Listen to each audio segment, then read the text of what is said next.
প্রিয় দর্শক, আসসালামু আলাইকুম। আজকে যে বিষয়টা নিয়ে কথা বলবো সেটা হচ্ছে, যারা গাড়লের খামার করে, গাড়ল অথবা ভেড়া, তাদের পালে কেনে 100 থেকে 150, 250 এমন গাড়ল থাকে। আর যারা ছাগলের খামার করে তাদের ছাগলের খামারে কেন 10টা, 20টা, 30টা এর বেশি ছাগল তারা রাখতে পারে না, সেটা নিয়ে বিস্তারিত আলোচনা করব। তো সর্বপ্রথম আমি আপনাদের বলছি, আমার অবস্থা দেখেন, আমি কিন্তু ঘেমে পুরা শেষ। এবার ঘেমেছি কেন সেই কারণ আমি আপনাদের বলছি। তো চলুন দর্শক, শুরু করা যাক। প্রিয় দর্শক, আমার ফার্মে যেই ভাইয়া দায়িত্বে আছে, এই ভাইয়ার নাম হচ্ছে সেলিম ভাই। ইনি কিন্তু মূলত ছাগলগুলো মাঠে রাখে। আমি যেই জায়গাটায় ছাগলগুলো রেখেছি সেটা হচ্ছে একটা পুকুর, পরিত্যক্ত পুকুর। এই পুকুরে পানি দাঁড়ায় না। যখন আপনার নদীতে পানি বাঁধে, নদীতে পানি বেশি হয়, তখনই আসলে পুকুরে পানি বাঁধে। তাছাড়া কিন্তু সারাদিন সারা রাত পানি দিলেও কিন্তু পানি দাঁড়ায় না এই পুকুরে।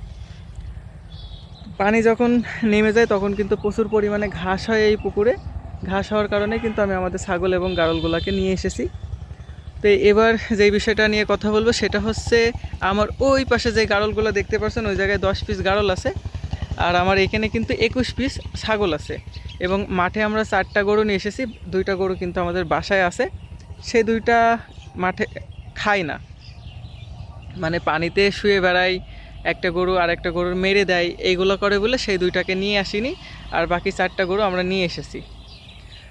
তো এবার আসি, মানে গাড়ল যারা পালে তাদের কানে 50টা, 100টা, 150টা, 200টা গাড়ল থাকে এক এক পালে।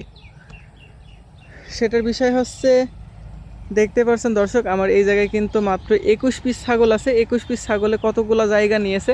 আর আমার ওই জায়গায় কিন্তু 10 পিস গাড়ল আছে। 10 পিস গাড়লে কতটুকু জায়গা নিয়েছে দেখতে পাচ্ছেন। গাড়ল কিন্তু অল্প জায়গায় চড়ে। আমার এই জায়গায় যদি 100 পিসও গাড়ল থাকতো, তাও কিন্তু এই জায়গায় রেখে আমার এই জায়গায় যে ভায়া কাজ করে, সে কিন্তু এক জায়গায় বসে থাকতে পারতো। আর ছাগলের ক্ষেত্রে যেটা হচ্ছে সেটা হচ্ছে, কিছুক্ষণ আগে আমি ওনাকে ছাগলগুলা দিয়ে গেলাম এই জায়গায়, যে তুমি এখানে রাখো, খেয়াল রাখবো ওপরে উঠে পড়ে না যেন, কারণ কয়দিন আগে ওপরে উঠে পড়েলো। আর পাউড়ির ওপরে কিন্তু ঘাস লাগানো আছে, পাকসং ওয়ান ঘাস লাগানো আছে। ঘাসটা আমার না, ঘাসটা এক ভাইয়ার ঘাস। মানে ঘাসটা আমার এক খালুর, এক ভাইয়া দেখাশোনা করে। তো তারও বেশ কয়েকটা গরু আছে, 10-15টা গরু আছে। তিনিও একটা গরুর খামার করেছে, ওই ঘাস খাইয়ে গরু লালন পালন করে। তো এখন যদি আমার ছাগলে ওনার ঘাসটা খেয়ে ফেলে, তাহলে ওনার খারাপ লাগবে। আবার আমারও পর্যাপ্ত পরিমাণে ঘাস আছে, আমি কেন লোকের ঘাস খাওয়াবো আমার ছাগল গরুকে? ঘাস খাওয়াইলে তো আমি আমার মাঠে, আমার জমিতে নিয়ে গিয়ে খাওয়াতে পারতাম। আমি মাঠে মূলত নিয়ে আসি, এক এক ঘাসে এক এক প্রোটিন থাকে, এক এক গাছে এক এক উপাদান থাকে। ছাগলে ঘাসও খায়, গাছ লতাপাতা এগুলোও খায়, আবার এক্সট্রা হাঁটাহাঁটিও করে। এতে করে ছাগলের মন, শরীর সবই ভালো থাকে। তো আমার আমার ঘামার মূল কারণ হচ্ছে, আমার 6 পিস ছাগল আমি খুঁজে পাচ্ছিলাম না। আমি এসে দেখি উনিও ওই জায়গায় বসেছিল। আমি একটু জুম করে দেখাই আপনাদের। ওই যে আমার গাড়িটা যেই জায়গায় দেখা যাচ্ছে, ওই জায়গায় উনি বসেছিল। ওনাকে বসার কথা ছিল ছাগলের সাথে, মানে ছাগল যেই দিকে যাবে উনি সেই দিকেই থাকবে। উনি বললে আচ্ছা ঠিক আছে, আমি ওইভাবে থাকবো নি। আমি এসে দেখছি উনি ওই জায়গায় বসে আছে। এবার আমি পুকুরের নিচে নামি, আমার নামার আগে উনি নেমে পড়লো। নেমে দেখি যে আমার এখানে 15টা ছাগল আছে, আর 6টা ছাগল নেই। এবার ওনাকে জিজ্ঞেস করে 6টা ছাগল কোথায় গেল, উনি বললো যে ঝোরের ভিতরে মনে হয় আছে। এবার আমরা দুইজন অনেক খোঁজাখুঁজি করলাম, প্রায় আধা ঘন্টা খুঁজলাম। বড় বড় ঘাসে আমার হাত টাত সব কেলিয়ে গিয়েছে। আর কী পরিমাণ গরম, কী যে কষ্ট হয়েছে। আর এই পাউড়ির ওপরে কিন্তু অনেক শিয়ালের গর্ত আছে। মানে শিয়ালের যে পরিমাণ গর্ত, যত বড় বড়, আমার সব ছাগল গরুগুলোকেও যদি টেনে নিয়ে গিয়ে ওর ভিতর রাখে, তাও গর্ত লোড হবে না, এত বড় বড় গর্ত। আসলে নিজের জিনিস নিজেরই হয়, পর দিয়ে কাজ করালি পারে লাভবান হওয়া যায় না, লাভজনক হয় না আর কি। নিজের ভালো মন্দ নিজেকেই বুঝতে হবে। আর সবচেয়ে বড় কথা হচ্ছে, আমার যে চশমাটা ছিল, চশমাটা কিন্তু আমি হারিয়ে ফেলেছি ছাগলগুলো খুঁজতে গিয়ে। আমার চশমাটার দাম কিন্তু 1250 টাকা। কী পরিমাণ লস হলে আপনারা একটু ধারণা করেন। তারপরেও আমি খুশি, যেহেতু আমার ছাগলগুলোকে আমি ফিরে পেয়েছি। আমি তো খুব টেনশনে ছিলাম, হয়তো বা ছাগলগুলোকে শিয়ালে ধরে নিয়ে গিয়েছে। যাই হোক, শিয়ালে নিয়ে যায়নি, আমার ছাগলগুলো মাশাআল্লাহ আমি পেয়ে গিয়েছি। তো দর্শক, অনেকে ভাবে যে আমার বিশ্বস্ত লোক আছে, অমক আছে, তমক আছে, তাকে দিয়ে আমি খামার লালন পালন করব। তো এটা আসলে ভুল কথা। বিশ্বস্ত লোক দিয়ে হবে না, নিজে করতে হবে, নিজে দেখাশোনা করতে হবে। যদি লোক দিয়েও করেন তারপরে লোকের পিছনে সবসময় নিজেকে থাকা লাগবে। আমি ওনাকে অনেক ভালোবাসি, অনেক সম্মান করি, তারপরেও কিন্তু উনি এইসব কাজগুলো করে। ছাগল মারা গেলেও তার কোনো কষ্ট লাগে না, ছাগল হারিয়ে গেলেও তার কোনো কষ্ট লাগে না, ছাগল গিয়ে একজনের ফসল খেয়ে ফেললেও তার কোনো কষ্ট লাগে না। ছাগলের খাবার দেওয়ার কথা সকালে, সেই খাবার দেবে বেলা আসরের সময়। সকাল থেকে আসর পর্যন্ত ছাগল না খেয়ে থাকবে, তাও তার কোনো সমস্যা নেই। মানে কি বলবো, সারাদিনে প্রায় 5 থেকে 6 বার আমার ছাগলের খোঁজ নেওয়া লাগে। যদি আমি 1 সপ্তাহ না আসি তো দেখবো 10টা ছাগল মারা গিয়েছে, এমন অবস্থা। এবার শীতে প্রায় আমার 8-10টা বাচ্চা ছাগল মারা গিয়েছে। সবই আমার কপালে ছিল, আমি আর দোষ দিচ্ছি না, যেহেতু দোষ দেওয়া ভালো কাজ না। গাড়লের ক্ষেত্রে যেটা হয়, গাড়লের মাঠে নিয়ে এসে এভাবে রেখে দিলেই কিন্তু গাড়ল চড়ে। সেক্ষেত্রে ও ঠিকঠাক দেখুক বা না দেখুক, এটা কি বলবো, বিষয় না।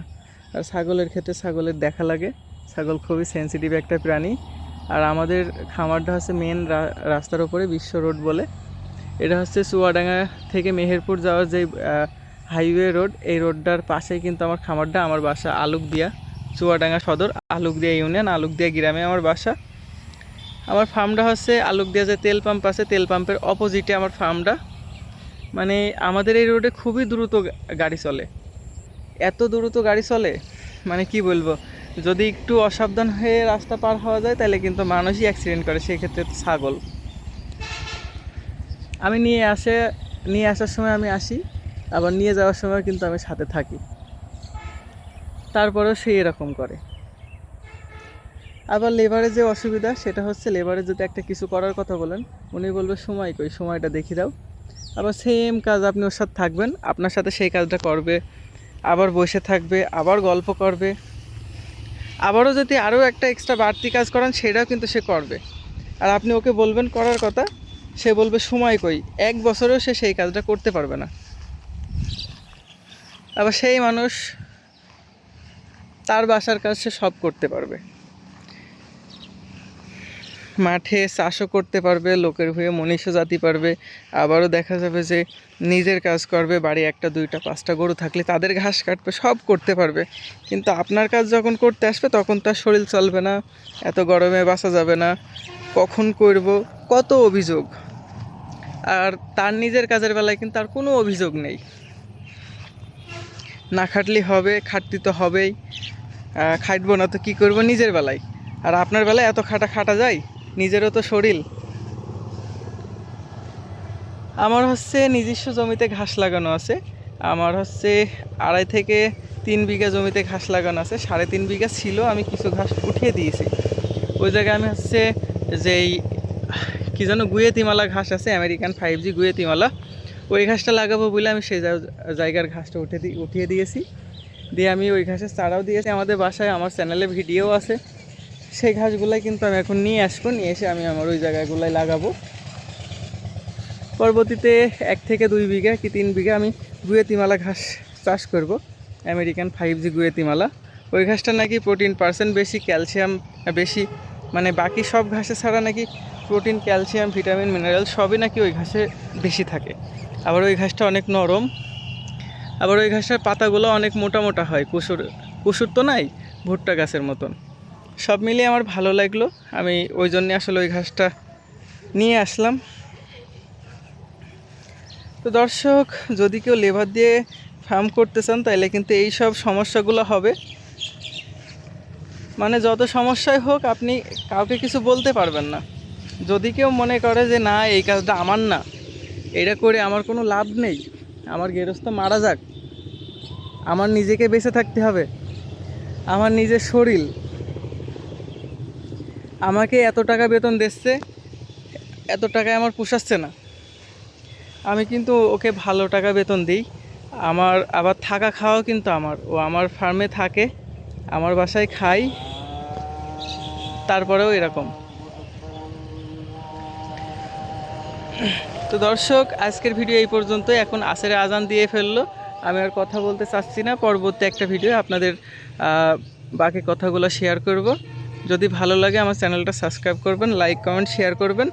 পরবর্তী ভিডিও সবার আগে পেতে পাশে থাকা বেল আইকনটি বাজিয়ে রাখুন। আসসালামু আলাইকুম, আল্লাহ হাফেজ।